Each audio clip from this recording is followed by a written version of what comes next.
Forget gurus. Forget anyone claiming to be an online business expert without going through the challenges of entrepreneurship themselves. The Real Money, Real Business podcast is here to prove the best insights in online business comes from your fellow online business builders. We dig into stories of entrepreneurs selling their business on the Empire Flippers marketplace so that you can learn how they made their business profitable, how they overcame obstacles, and what lessons they learned in their online journey. If you want to take your business and your knowledge to the next level, you've come to the right podcast. Let's get started.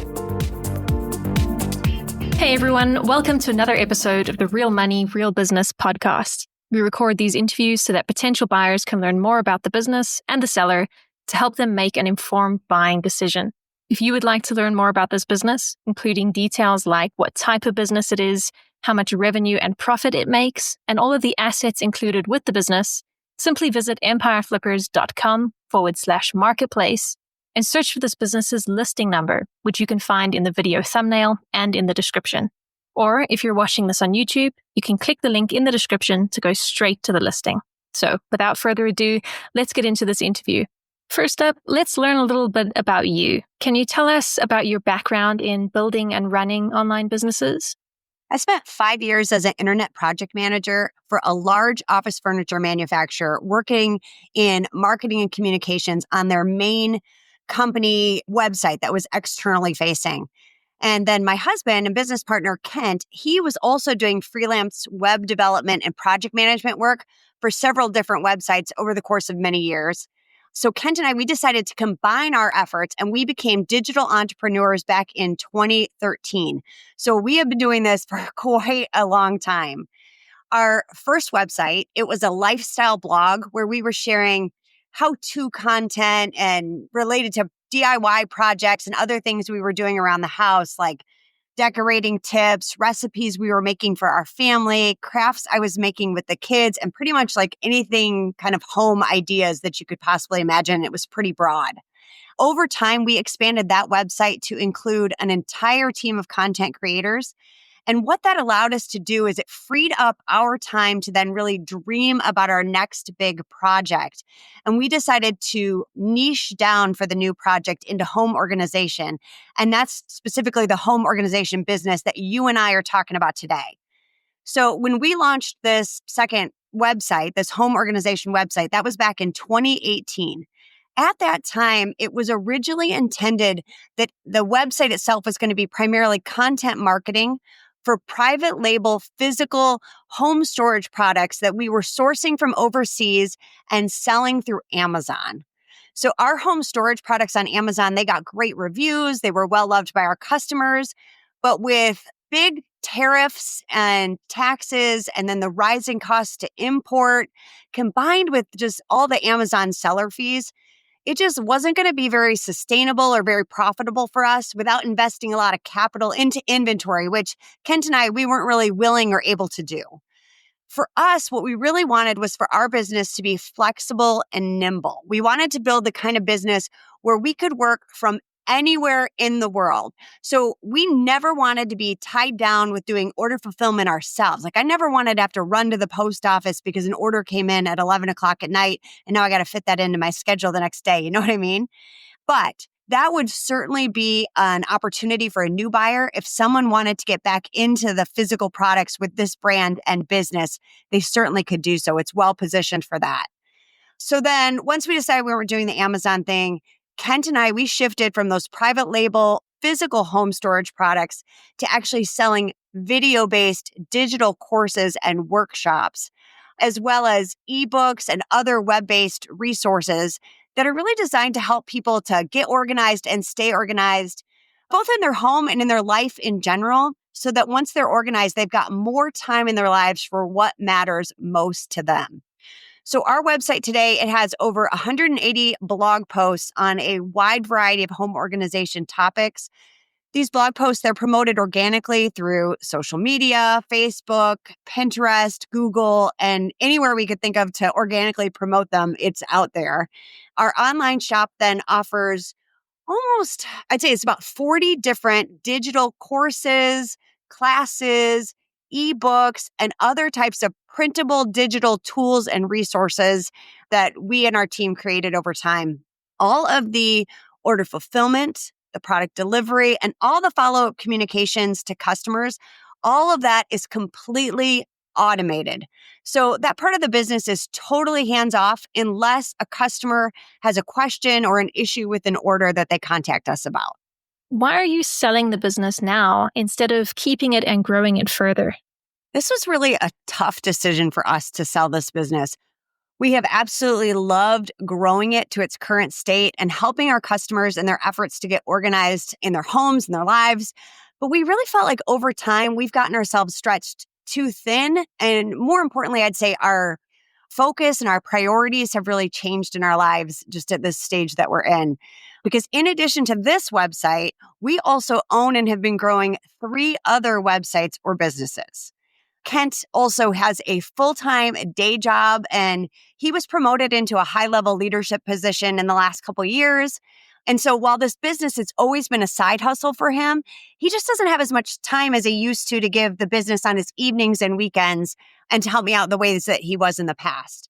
And then I'd say, as for me, in 2013, I lost my mom to a degenerative brain disease, and it was a terribly difficult time for me personally. I spent a lot of that year just helping my dad and my siblings to care for mom through the end stages of her life. And I would say at that time, I was incredibly, incredibly thankful for the flexibility that comes with owning my own business. I loved that I could work from wherever I wanted, whenever I wanted. I didn't need to ask for time off to spend those final months with my mom. And it was such a blessing to have this business in my life at that time and at stage, you know what I mean? But I would also say that losing my mom, it caused me to think more deeply, really, about where and how I was spending my time. And in addition to that, I just turned 50 this month. So leading up to that big milestone birthday, I got to thinking about, what do I really want to do with this next decade of my life? And what do I want that to really look like? And my heart and my passion has always been to serve and help others in whatever I do. My educational background is actually in social work. So as I was going through this grieving process and all the soul searching, I really just kept feeling a very, very strong call to step away from being a digital entrepreneur and to go back to working in the nonprofit sector. So I actually recently took on a new role with my church, helping our youth pastor, and I am absolutely loving it. And it's definitely where I need to be in this next chapter in my life. So while I could continue to keep this home organization business going in my free time, but as Kent and I talked about it, we felt like it would just be better for our family if we sell the business at this time and pass the torch to another online entrepreneur who could value what we've built and then take it to the next level. Can you describe the amount and the type of work that you do on this business to maintain it? Since we created the business in 2018, we have always looked for ways where we could simplify and automate our business and its processes.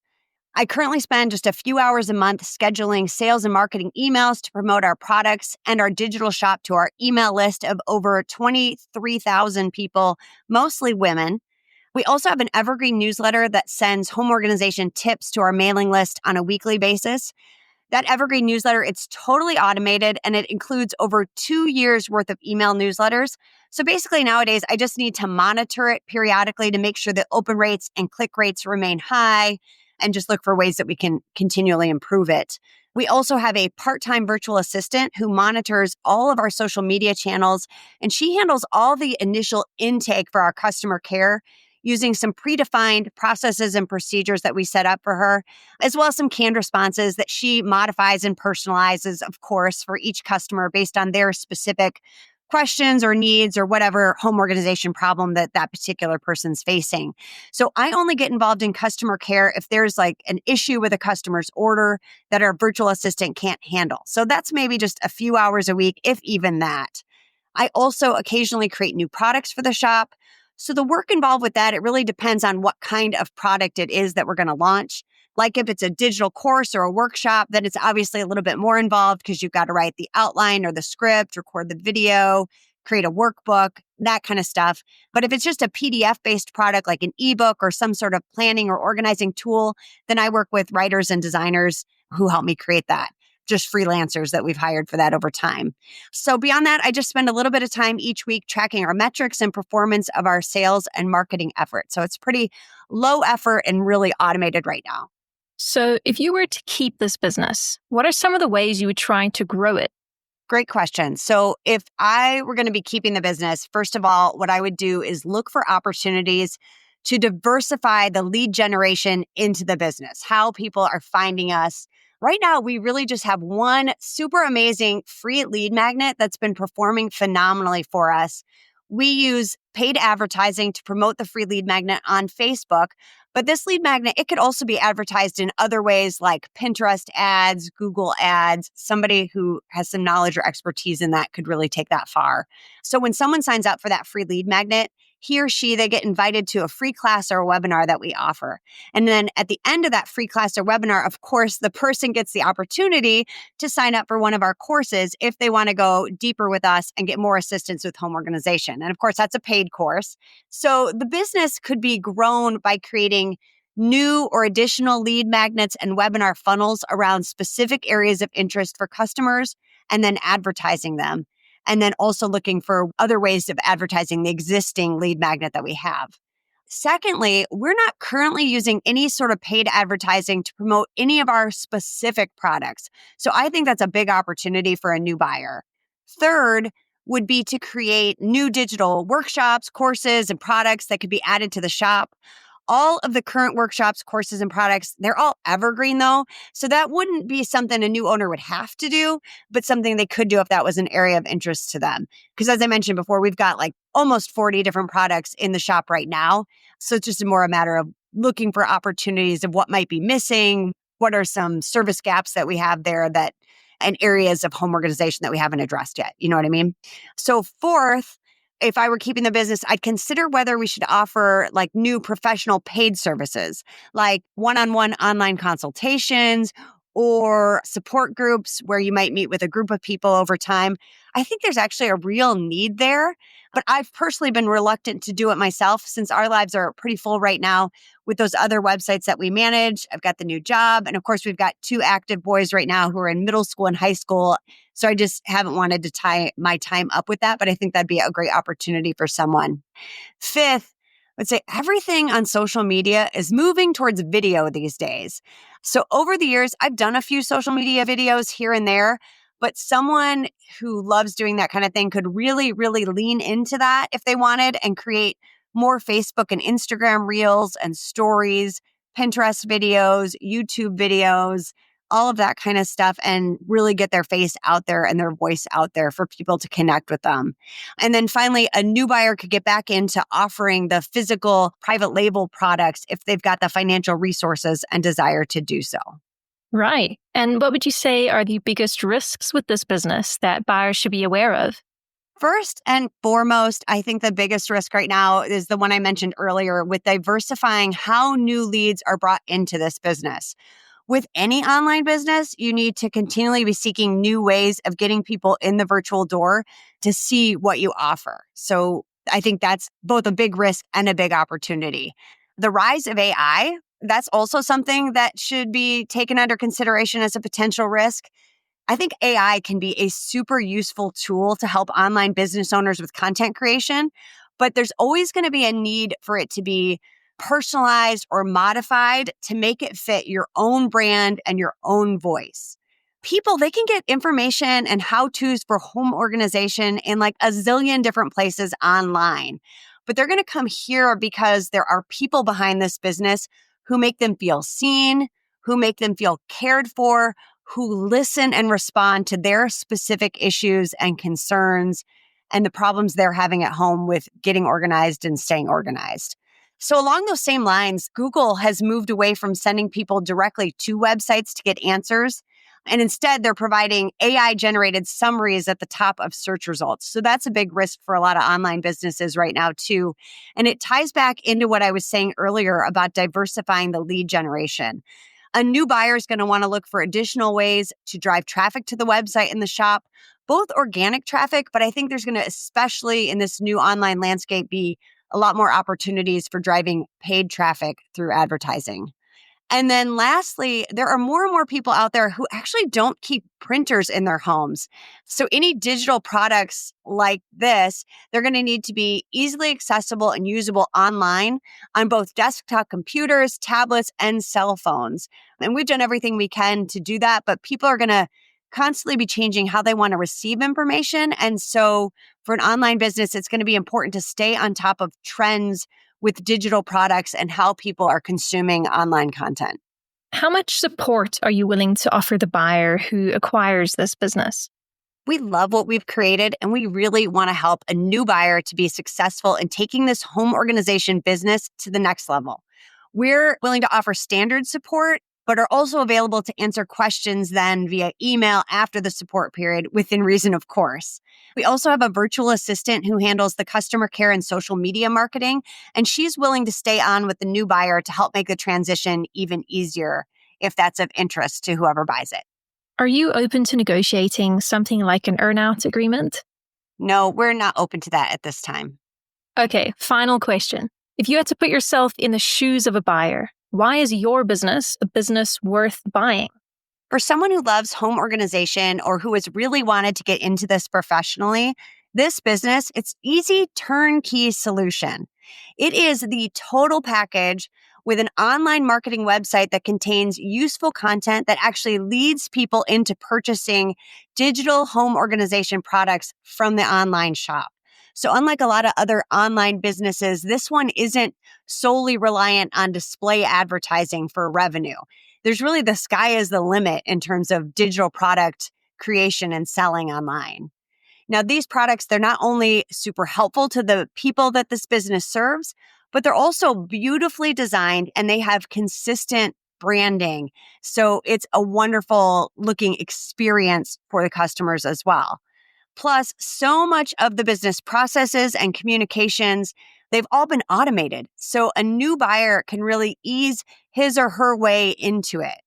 In addition, the business name, it's protected by registered trademarks for both the physical products that we were selling, as well as the digital online use as an educational source.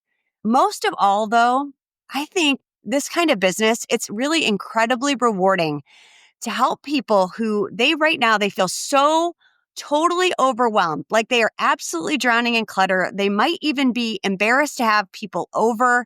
They're just having difficulty just processing life, right? Because they've got so much stuff. And to take someone who's feeling that way and then help them learn how to organize their home and their life so that they feel lighter, freer, able to function again, to have people over. It's really transformational, life-changing work. All right, everyone. Thanks for listening. To learn more and see if this business is still for sale, head over to empireflippers.com/marketplace and search for this business listing number, which you can find in the video thumbnail and description. Or if you're watching this on YouTube, click the link in the description to go straight to the listing. Once you've unlocked this listing, you'll find everything you need to know about this business. So, thanks for joining us. See you next time.